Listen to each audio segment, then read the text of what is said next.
అందరికీ నమస్కారం. రాష్ట్ర ప్రజలకి, శ్రేయోభిలాషులకి, ప్రతి ఒక్కళ్ళకి పార్టీకి ద్రోహం చేసిన వారిని ఎవరు క్షమించరు అని అంటారు.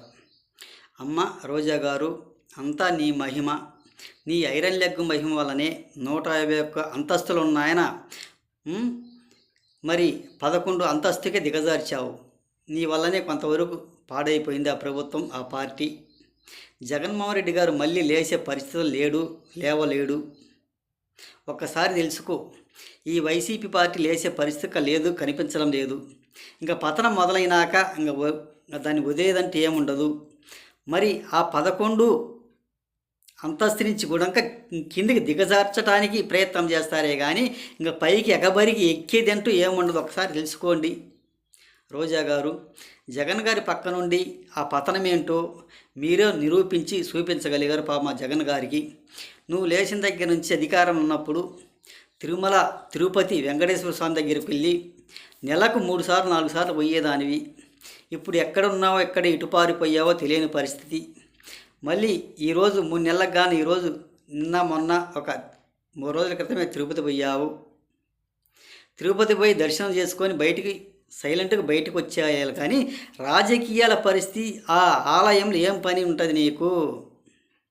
గతసారి కూడా చాలాసార్లు చెప్పారు, తిరుమల, తిరుపతి, వెంకటేశ్వర స్వామి దర్శనానికి పోయినప్పుడు దర్శనం చేసుకొని బయటకు వచ్చేయాలి ఎవరైనా కానీ, ఏ ఎమ్మెల్యే అయినా కానీ, ఏ పార్టీ వాళ్ళైనా కానీ అని ఈ కూటమి ప్రభుత్వం వాళ్ళన్నారు, ఎమ్మెల్యేలు అన్నారు, ప్రతి ఒక్కరు కూడా అంటున్నారు.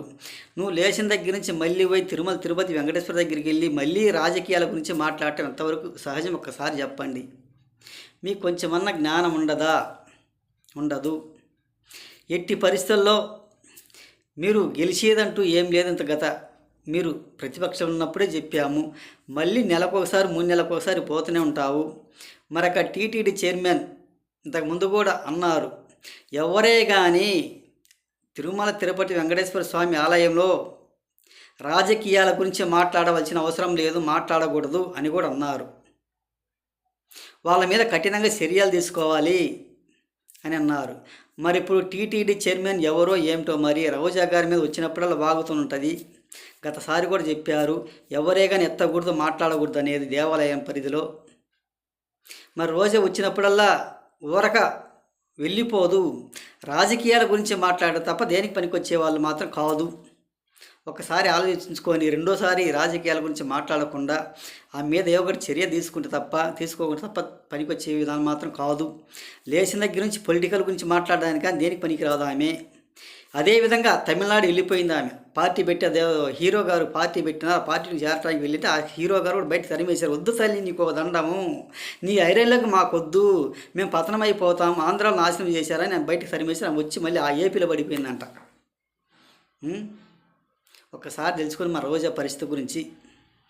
మళ్ళీ ఏపీలోనే నిలబడాలి, ఏపీలోనే నగరి నాదంటది. ఆమె మీద డైలాగ్ కూడా చెప్తుంది, నగరి అడ్డ నా గడ్డ ఏదో చెప్తా, డైలాగ్ ఉంది, మంచి డైలాగ్ ఉంది. అదే ప్రకారంగా నగరికి వచ్చింది కానీ దేనికి పనికొచ్చే వ్యవస్థ మాత్రం కాదు. రాజకీయాల గురించి మాట్లాడకుండా రోజా అడ్డ నగరి గడ్డ అని ఏదో డైలాగ్, మంచి డైలాగ్ వదిలింది అన్నమాట. అందుకు కనుక ఇటువంటి పనికిమాలిన రాజకీయాలు మాట్లాడకుండా దేవాలయం చుట్టూ రోజా గారికి కొంచెం గుణపాఠం చెప్పవలసిందిగా తెలియజేస్తూ రాష్ట్ర ప్రజలకి, శ్రేయోభిలాషులు ప్రతి ఒక్కళ్ళకి హృదయపూర్వక ధన్యవాదాలు.